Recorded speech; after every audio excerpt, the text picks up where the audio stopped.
মাছের শুটকিটা মাছের শুটকি দিয়ে তেলা কচু রান্না করলাম। সিদ্ধ করে নিয়েছি লবণ পানি লেবু পানি দিয়ে সিদ্ধ করে, তেমন খাবার সোডাও দিছি সিদ্ধ করতে, কারণ এটা তিতা বলে, তিতা ভাবটা উঠার জন্য। এখন রান্না করে ফেললাম আদা রসুন গোলমরিচের ফাঁকি জিরা দিয়ে ভেজে রান্না করলাম। মনে হয় খেতে ভালোই হবে, দেখতে ভালো লাগছে, খেতেও ভালো হবে মনে হচ্ছে।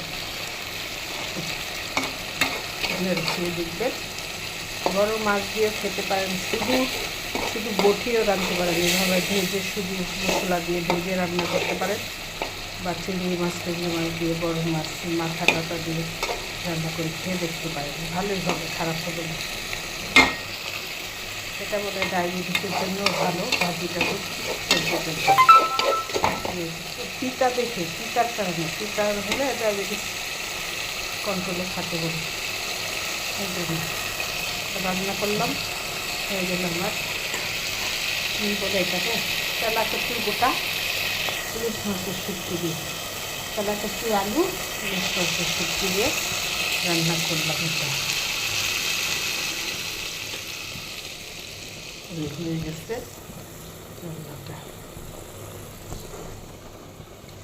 দেখতে সুন্দর হয়েছে, খেতে ভালো লাগবে।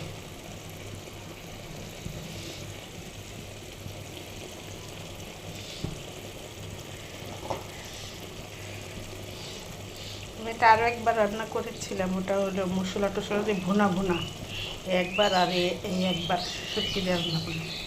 খেয়ে দেখি কেমন হয়, আপনারাও খেয়ে দেখুন। এই ডাল আছে, কালকের ডাল আছে, মাংস তরকারি আছে, আজকে বেশি কিছু রান্না করব না, এই রান্নাই। মা ছেলে বাইরে খায়, আবার প্রায় সময় ঘরে ঠিক মতো খায় না।